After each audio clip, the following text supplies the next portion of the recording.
Sejauh ini analisis kita dilakukan dalam kerangka laboratorium. Nah, objek yang sama atau fenomena yang sama, fenomena fisik yang sama dapat pula dianalisis dari kerangka yang berbeda. Uh, Apalagi jika kerangka atau perspektif yang berbeda tersebut bisa memberikan suatu informasi baru atau bisa memberikan kemudahan analisis. Tentunya at the end observable physics yang didapatkan haruslah invarian terhadap pemilihan perspektif atau pemilihan kerangka tadi. Tadi kita menggunakan kerangka lab di mana salah satu partikel yang kita namakan target diam dan partikel tersebut dibombardir oleh partikel yang datang. M1 membombardir M2. Nah, sistem yang sama dapat pula dilihat dari sudut pandang kerangka acuan pusat massa yang kita namakan sebagai center of mass frame. Ini saya namakan kerangka acuan pusat massa, CM frame. Dalam kerangka acuan pusat massa ini, kita meninjau dari perspektif di mana kecepatan pusat massanya 0. Kecepatan pusat massanya 0. Jadi di sini saya set V pusat massa, ya, ini 0. Maka dalam kerangka ini M2-nya tidak 0. Jadi dalam perspektif kerangka pusat massa, baik M1 dan M2 sama-sama bergerak saling mendekat, ya, dengan kecepatan, saya namakan kecepatannya U1 dan U2 untuk membedakan dengan kecepatan dalam kerangka laboratorium. Mereka saling mendekat dan saling bercollision, saling bertumbukan. Setelah tumbukan, maka M1 akan terhambur dengan kecepatan U1 aksen dan M2 akan terhambur dengan kecepatan U2 aksen. Ya. Nah, hamburannya itu memiliki sudut hamburan saya namakan psi. Karena gerak M1 dan M2 simetrik, maka sudut hamburannya pun sama. Baik M1 dan M2 terhambur dengan sudut psi relatif terhadap sumbu horizontal. Nah, patut diingat di sini, ini bukan dua sistem atau bukan dua fenomena yang berbeda. Ini masih fenomena yang sama. Fenomena yang sama, M1 datang, M2 diam. Tapi bedanya, kita melihatnya dari sudut pandang yang berbeda. Kalau pada kasus flat frame, kita melihatnya dari sudut pandang pengamatnya di M2. Dikatakanlah M2-nya diam, pengamatnya diam. M1 bergerak mendekati pengamat. Pada kasus center of mass frame, kita mencari koordinat pusat massa pada sistem dua partikel tersebut, dan kita taruh pengamatnya di titik pusat massa tersebut. Jadi relatif terhadap pengamat di pusat massa, M2 tidak lagi diam. M2 baik M2 maupun M1 bergerak. Ya. Ini cuma pemilihan cara pandang saja. Esensinya tetap sama, fisiknya tetap sama, tidak ada yang berubah. Kenapa kita menggunakan kerangka pusat massa? Karena dalam beberapa hal kerangka pusat massa ini memudahkan analisis kita. Tentunya di akhir kerangka pusat massa ini hasil observable tidak boleh berbeda dengan, atau kita bisa melihat bahwa hasil observable kerangka pusat massa bisa ditransformasikan ke kerangka lab dan sebaliknya. Ya. Nanti juga kita akan melihat kaitan antara besaran-besaran di kerangka pusat massa dengan besaran-besaran di kerangka lab. Seperti misalnya V1 dengan U1, ya, V2 dengan U2, dan seterusnya. Oke, jadi dalam kerangka pusat massa tersebut, baik dalam dua kerangka ini kita asumsikan masanya invarian, ya, terhadap transformasi kerangka. Dengan kata lain, M1 dan M2 itu besarnya sama dilihat dari kerangka yang manapun. Ya. Selama sistemnya non-relativistik, it's okay. Baik, kelebihan dari kerangka pusat massa ini, karena V-nya 0, kerangka pusat massa ini menyatakan bahwa momentum linear pusat massa 0. Ya. Berarti P besar, ini 0.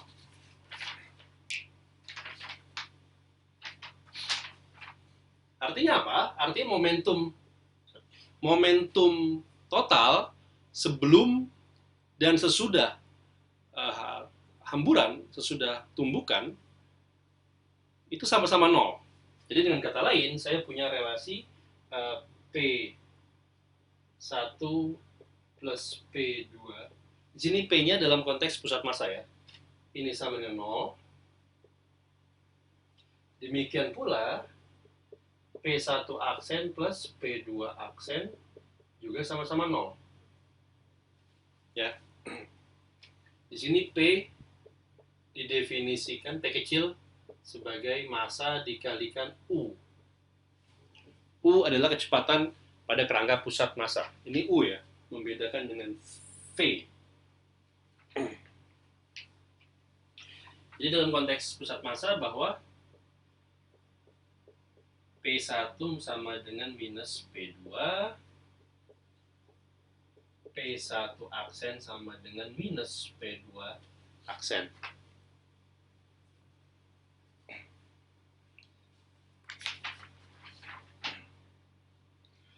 Saya tetap meninjau dalam kasus elastik, ya. Energi kinetiknya adalah secara umum dulu, energi kinetik total energinya adalah setengah M1 U1 kuadrat ditambah, Anda lihat karena M2 nya tidak lagi diam, maka saya punya setengah M2 U2 kuadrat.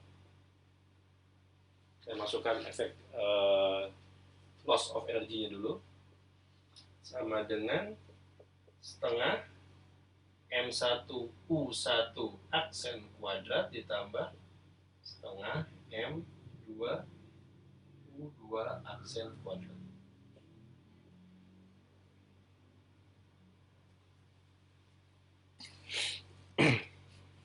Oke.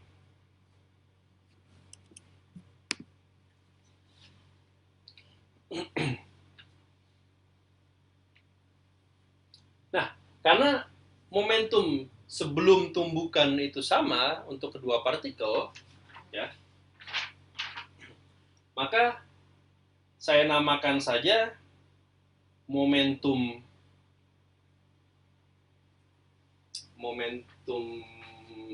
besar skalar momentumnya, terus gimana ya?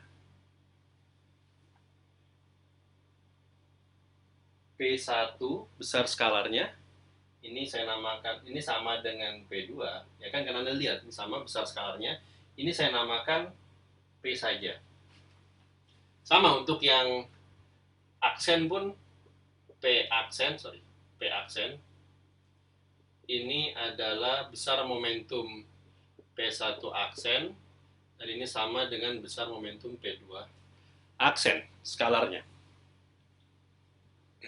Oke. Nah, saya hapus dulu di sini frame-nya.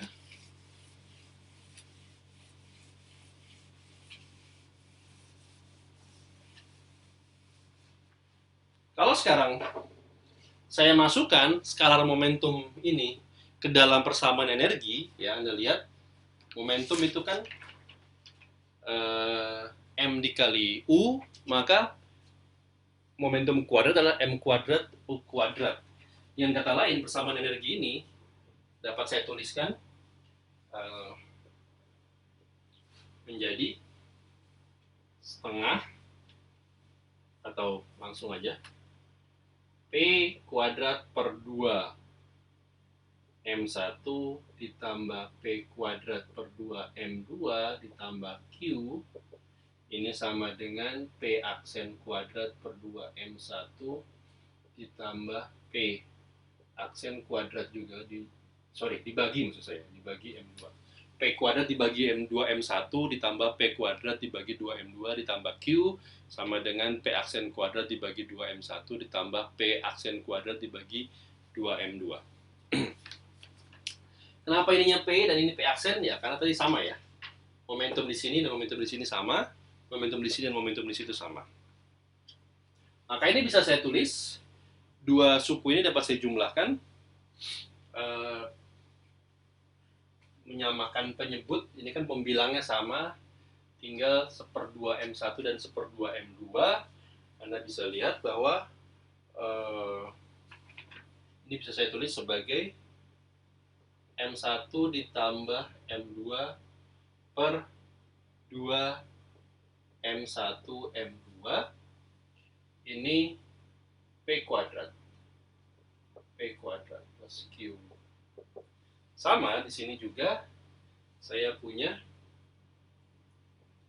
M1 ditambah M2 per 2 M1 M2 P aksen kuadrat. Sehingga dengan kata lain saya bisa menyatakan momentum setelah tumbukan dalam momentum sebelum tumbukan. Jadi P aksen kuadrat ini dapat saya tulis sebagai ini adalah P kuadrat saja ditambah, tinggal ditambah 2 Q M1 M2 per M1 ditambah M2. Oke. Dalam kerangka pusat massa, momentum kuadrat setelah tumbukan itu dapat dinyatakan sebagai momentum kuadrat sebelum tumbukan ditambah 2Q M1 M2 per M1 plus M2. Artinya apa? Artinya kalau tumbukannya elastik, jika Q-nya sama dengan 0, maka P aksen kuadrat akan sama dengan P kuadrat. Ya. Dengan kata lain, P1 akan sama dengan P2, akan sama dengan P1 aksen, akan sama dengan P2 aksen. Ini semuanya sama dengan P saja. Jadi besar skalar P1 sama dengan besar skalar P2, sama dengan besar skalar P1 aksen, sama dengan besar skalar P2 aksen. Ini saya namakan P saja. Jadi ini keuntungannya menggunakan pusat massa. Pada kasus yang elastik, momentumnya tersederhanakan seperti ini.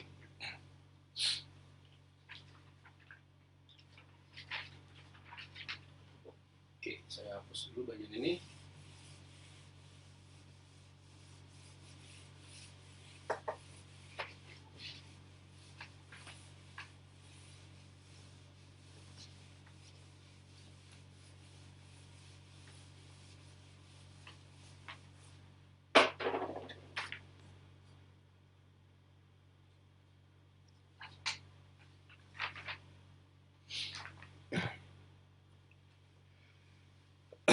Oke.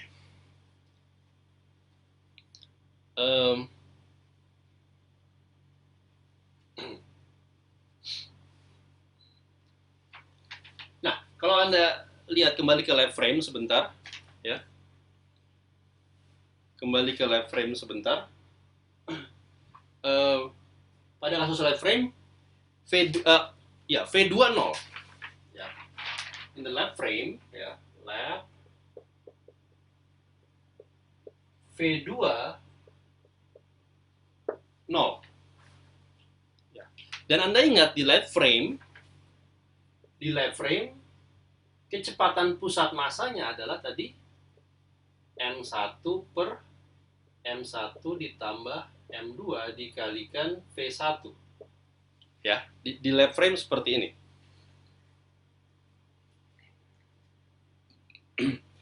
Sedangkan sebaliknya pada kasus pusat massa in the CM frame, V besarnya yang 0. Ya. V besarnya 0. Oke. V besarnya oke. mungkin biar nggak bingung seperti ini ya. Um,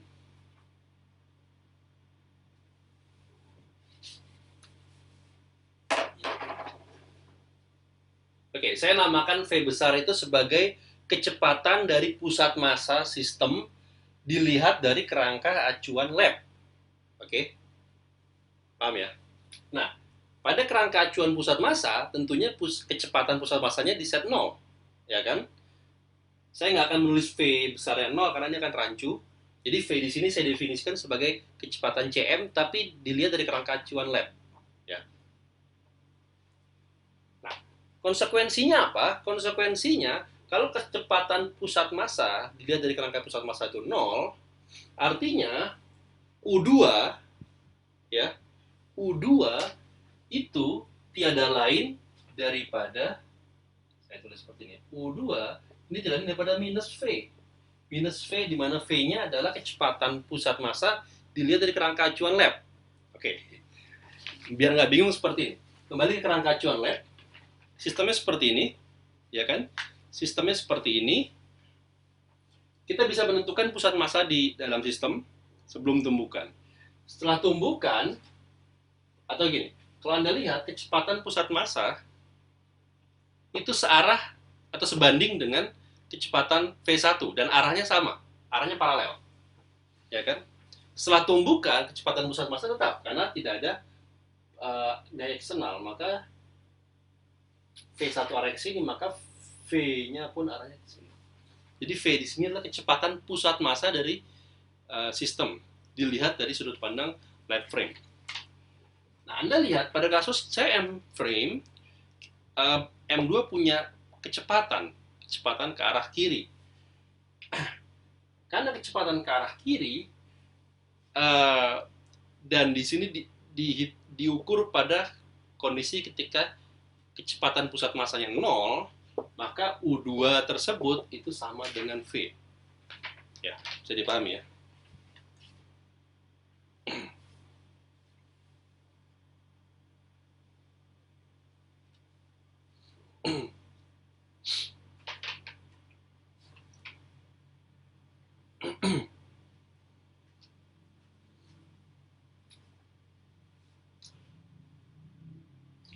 Oke.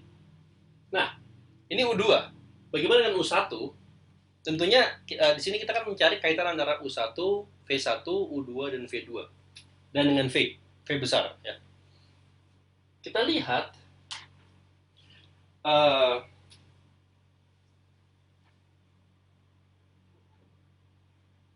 di sini dapat saya tulis bahwa U1 ini tiada lain daripada V1 dikurang kecepatan pusat massanya. Oke. Jadi ini dua hasil yang penting ya.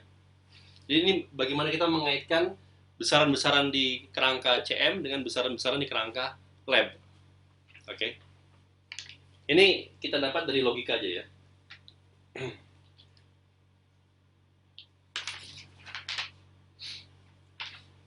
Oke. Setelah itu, apa yang mau saya lakukan?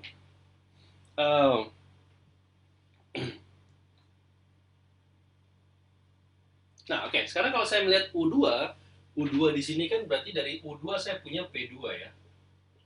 P2 adalah M2 dikalikan U2. Ya kan? P2 adalah M2 dikalikan U2. Nah, besar skalar P2 itu kan berarti besar skalar atau M2 dikalikan besar skalar U2. Ya. Besar skalar U2 berarti adalah besar skalar dari kecepatan pusat massa di kerangka lab. Kita tahu besarnya adalah ini. Ya, maka ini tidak lain daripada M2 besar skalar kecepatan pusat massa di kerangka lab. Berarti saya punya M2 dikali M1 per M1 plus M2. Berarti saya punya M1 M2 per M1 ditambah M2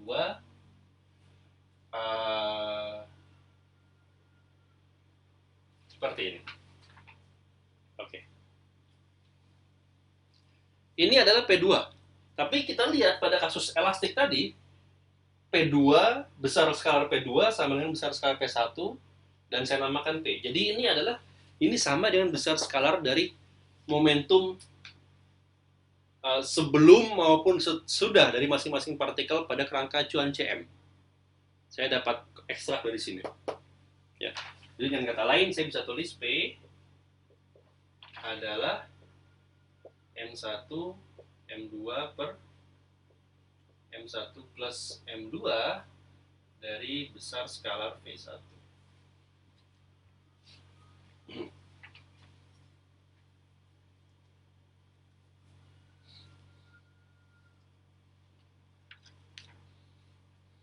Oke, bisa dipahami ya?